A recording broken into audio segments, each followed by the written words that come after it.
Analysis. Opinion. When Donald Trump sits down with Kim Jong-un sometime this spring, he will do so against the backdrop of Kim's surprising love-in with President Moon Jae-in last week at Panmunjom, when the two leaders hugged, held hands and all but planted kisses on each other to make up for decades of mutual hostility on the Korean peninsula.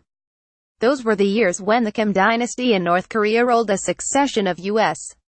presidents, Bill Clinton, George Bush the Younger, and Barack Obama, for groceries, oil, concessions and indulgences for which they gave very little in return. President Trump, who boasts of mastering the art of the deal, says something very dramatic could happen at his summit with Mr. Kim, and the North Koreans are treating us with great respect. I think I have a responsibility to see if I can negotiate peace with North Korea. The president promises that he is not going to be played like previous presidents, and he gets a big kick out of people he considers incompetent now giving him advice on how make a deal with Kim. Indeed, Mr. Trump is entitled to the credit, which his embittered critics are not likely to give him, for bringing North Korea to the point of talking about giving up their threats of nuclear annihilation of their adversaries. It's his tough talk, backed up by the economic sanctions he persuaded the West to put in place, that produced this hopeful moment in time. Kim is a clever man, playing his advantages with the cunning of a Mississippi riverboat card shark.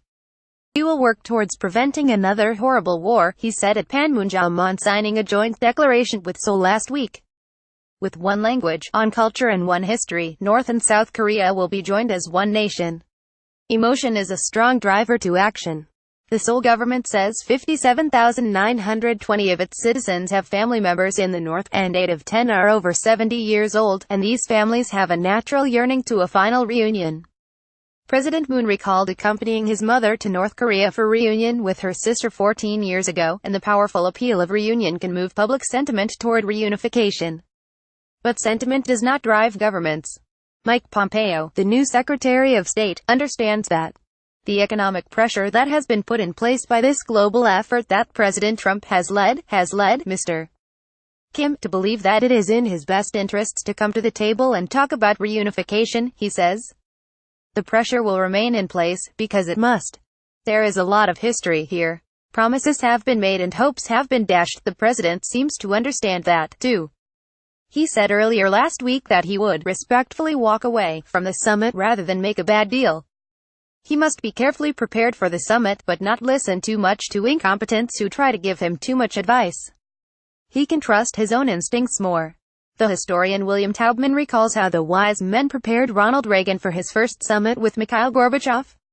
They put him through the equivalent of a college course, including 20 learned papers followed by discussions with their authors, meetings with other academics from outside the bureaucracy, and video presentations put together by the CIA from broadcast material, pumped into the presidential consciousness and frequent Oval Office sessions.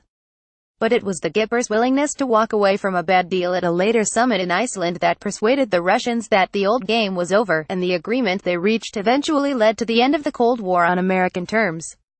Trump must remember who he is dealing with, a brutal dictatorship, and remember Otto Warmbier, a robust, healthy 22-year-old University of Virginia student visiting Pyongyang who was arrested for trying to take a propaganda poster home with him, put on trial in a kangaroo court, sentenced to 15 years in prison, and returned to his family in a coma, blind and deaf, his teeth rearranged as with a mechanic's pliers and his body so battered and scarred that his mother barely recognized him.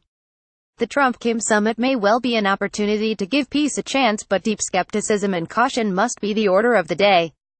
The president must keep in mind the folk wisdom that, you go home with the one that brung you to the dance. It's Mr. Trump's hard line with North Korea, sometimes harsh and sometimes crude, that brung him to this dance, and he gets to call the fiddler's tune. The Washington Times is switching its third-party commenting system from Discuss to Spot. You will need to either create an account with Spot.im, or if you wish to use your Discuss account, look under the conversation for the link, Have a Discuss account? Please read our comment policy before commenting.